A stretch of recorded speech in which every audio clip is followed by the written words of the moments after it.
Hello student, SBN college of education की online class में आपका हार्दिक स्वागत है। हम पढ़ रहे हैं डीएलएड सेकेंड ईयर की विद्यालय संस्कृति प्रबंध और शिक्षक। इस पुस्तक में हमने सर्व शिक्षा अभियान आरटी 2009 रमसा इनके बारे में अध्ययन किया है। फिर हमने इससे पिछले वीडियो में डाइट के बारे में पढ़ा, डाइट के कार्य के बारे में पढ़ा, और उसके बाद हम पढ़ेंगे डाइट के कार्यों में इनके विभाग, यानी डाइट जो कार्य करती है उस डाइट के कार्यों में कौन कौन से किस किस प्रकार के विभागों में इसका डिवाइडेशन किया है।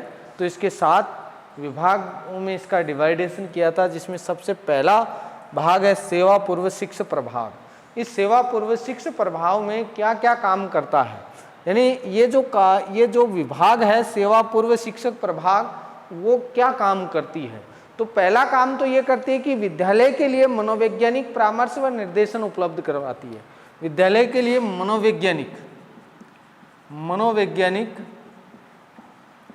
विद्यालय के लिए मनोवैज्ञानिक परामर्श एवं निर्देशन सेवाएं उपलब्ध करवाती है। परामर्श और निर्देशन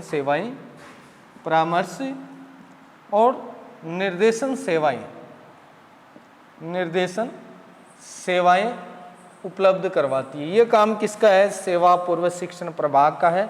मनोवैज्ञानिक परामर्श और निर्देशन का सेवाएं उपलब्ध कराने का काम है।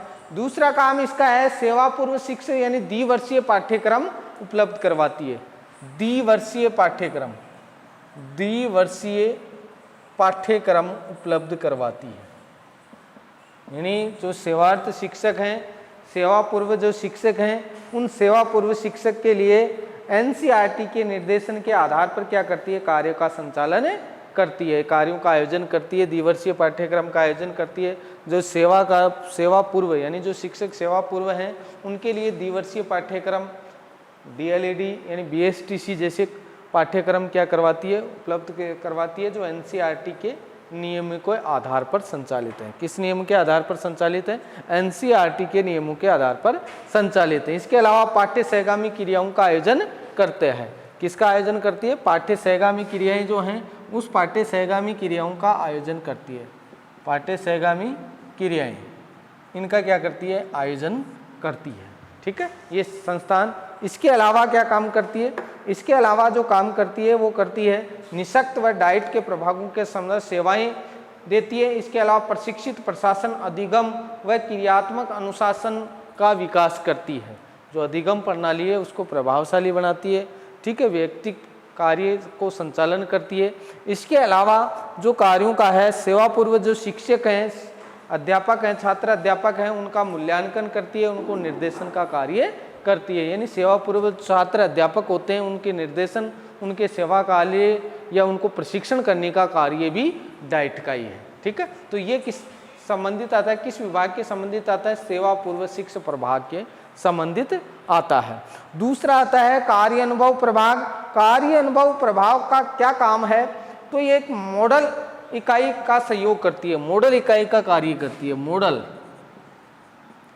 इकाई कार्य करती है। मॉडल इकाई का क्या करती है? कार्य करती है कार्य अनुभव का, यानी किस प्रोजेक्ट के आधार पर कार्य करना होता है, किस मॉडल्स के आधार पर कार्य करना होता है, तो मॉडल्स की जिम्मेदारी किसकी होती है? कार्य अनुभव प्रभाग की होती है। इसके अलावा जिले के विद्यालयों एवं शिक्षा अधिकारियों के कार्य अनुभव प्रवृत्तियों के क्रियान्वयन में सहयोग देती है।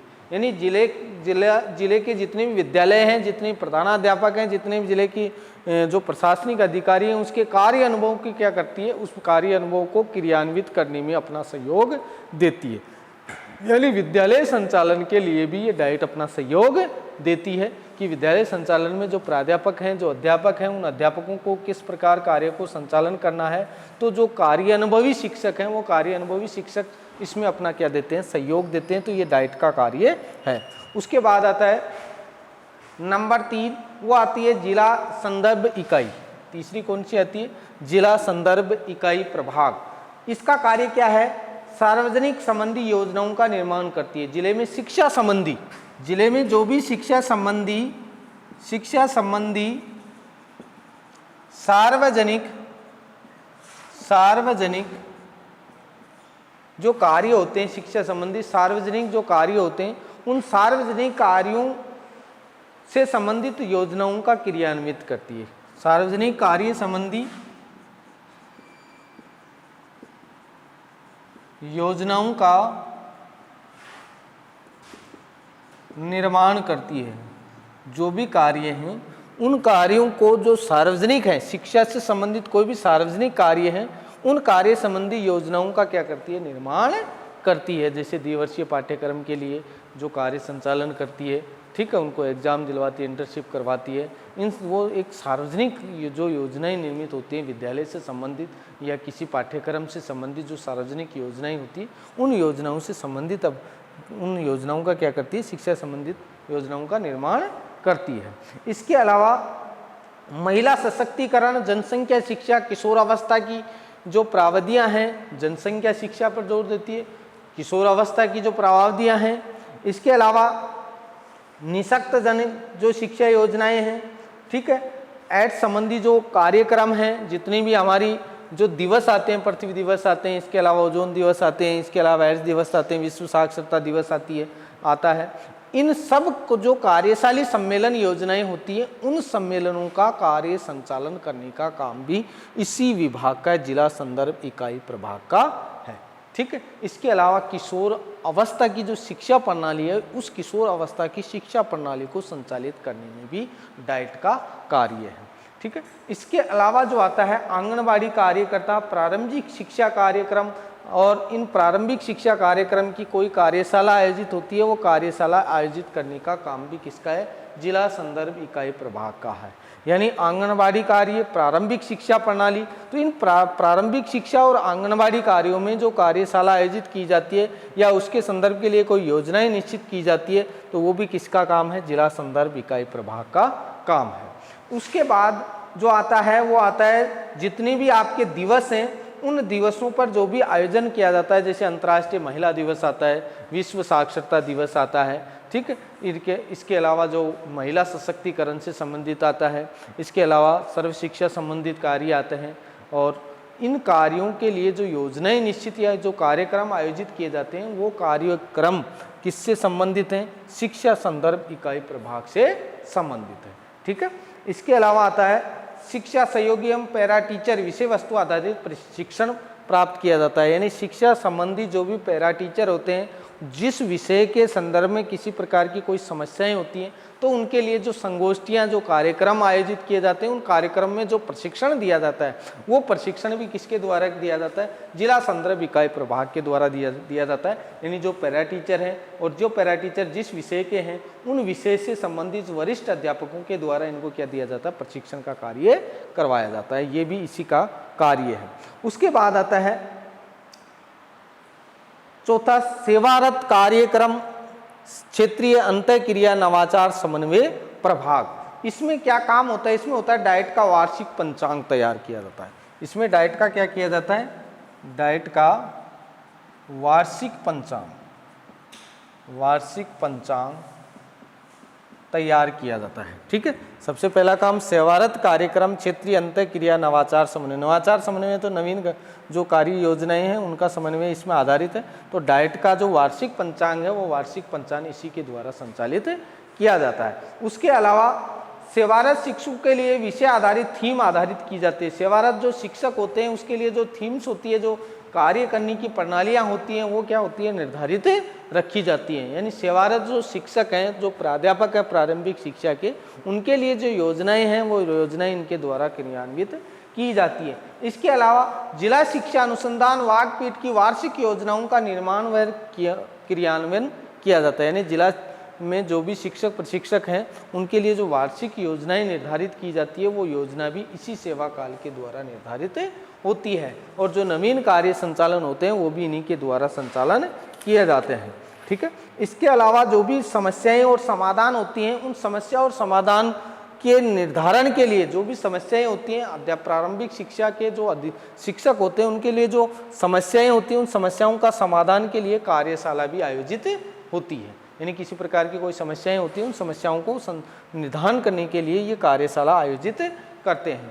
इसके अलावा प्रारंभिक शिक्षा शिक्षकों को पत्राचार के माध्यम से शैक्षिक समस्याओं का क्या किया जाता है, समाधान भी किया जाता है। जो प्रारंभिक शिक्षक हैं, वो प्रारंभिक शिक्षक के कोई किसी प्रकार की कोई समस्या होती है, जिस प्रकार से कई बार होते हैं कि जो राजीव गांधी जो योजनाएं थी, राजीव गांधी पाठशाला योजना, उसके आधार पर प्रबोधक के रूप में जो नियुक्ति दी जाती है, उनको जो सेवारत शिक्षक होने के बाद उनको ब्रिज कोर्स करवाया जाता है। तो उस प्रकार की ब्रिज कोर्स की जो नीतियां होती हैं, उनके लिए जो प्रशिक्षण की सुविधाएं होती हैं, वो प्रशिक्षण की सुविधा भी कौन देता है, सेवारत कार्यक्रम क्षेत्रीय अंतःक्रिया नवाचार समन्वय प्रभाग होता है, जो पत्राचार के माध्यम से इनको इस प्रकार की सुविधाएं, पत्राचार के माध्यम से ये सुविधाएं उपलब्ध करवाता है, यानी प्रशिक्षण की सुविधाएं उपलब्ध करवाता है। इसके बाद आता है 5वां पाठ्यक्रम सामग्री एवं मूल्यांकन प्रभाव। पाठ्यक्रम सामग्री एवं मूल्यांकन प्रभाव, इसमें क्या किया जाता है, जो भी प्रचलित हमारा नवीन प्रणाली अपनाते हैं उसमें किस प्रकार के कार्य किए जाते हैं। तो इसमें जो भी पाठ्यक्रम आता है, उस पाठ्यक्रम को उपलब्ध करवाया जाता है। उस पाठ्यक्रम में किसी प्रकार का कोई समस्याएं होती हैं, उनका निदानात्मक कार्य संचालन किया जाता है। इसके अलावा उस पाठ्यक्रम की शैक्षिक गतिविधियों को ध्यान में रखकर पाठ्यक्रम को संचालन करते हैं, यानी किस प्रकार पाठ्यक्रम को क्रियान्वित करना है, तो उसको क्रियान्वयन करने के लिए जो पाठ्यक्रम में जो शैक्षिक प्रवृत्तियां होती हैं, उन शैक्षिक प्रवृत्तियों को क्या किया जाता है, शामिल किया जाता है। तो ये कार्य किसका होता है, पाठ्यक्रम सामग्री एवं मूल्यांकन प्रभाग। इसके अलावा जो पाठ्यक्रम का है, उस पाठ्यक्रम का मूल्यांकन या अवलोकन करने के बाद शैक्षिक कार्यों की गतिविधियों का क्रियान्वयन किया जाता है। ठीक है, इसके अलावा किस किस प्रकार के कार्यों का संचालन किया जाता है, उसमें आता है मूल्यांकन के लिए प्रश्न बैंक, प्रश्न पत्र तैयार किए जाते हैं। इसके अलावा पाठ्यक्रम का जिला स्तर पर परीक्षाएं आयोजित करवाता है। पाठ्यक्रम में जिला स्तर पर क्या करवाते हैं, परीक्षाएं आयोजित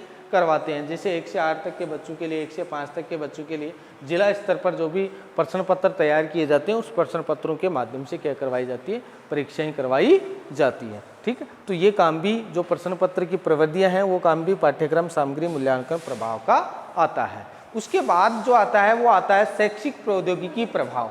शैक्षिक प्रौद्योगिकी प्रभाग जो काम करता है, वो शैक्षिक प्रौद्योगिकी प्रभाग किस प्रकार का काम करता है, वो करता है जो भी शिक्षण को प्रभावी बनाने हेतु अल्प व्यय शिक्षण सहायक सामग्री, यानी कम समय में कम रुपए में जो अल्प व्यय किया जाता है, वो शामिल करवाया जाता है। 2 टीचिंग एड्स होते हैं, सुणदर्शी सामग्री होती है, उपकरण होते हैं, उनका देख रेख कंप्यूटर की है, स्लाइड की है, प्रोजेक्ट की है।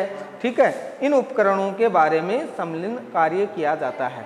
उसके बाद आता है आपका योजना एवं प्रबंध। योजना और प्रबंध में जिला योजनाओं के लिए शैक्षिक डाइट क्या करती है, शैक्षिक सामग्री एकत्रित करके जिला योजनाओं का निर्माण करती है और विभिन्न प्रकार के प्रशिक्षित प्रधानाध्यापक विद्यालय संकुल, विद्यालय योजना आदि का आयोजन करते हैं। लैब एरिया का चयन करते हैं, पुस्तकालय का चयन करते हैं। सूक्ष्म नियोजन में शिक्षा अधिकारियों को और तकनीकों का क्या किया जाता है, सहयोग किया जाता है। तो इस प्रकार के जो 7 विभाग हैं, उन 7 विभागों में योजना प्रबंध और शैक्षिक तकनीकी रह गया। तो योजना प्रबंध और क्या रह गया, शैक्षिक प्रबंध।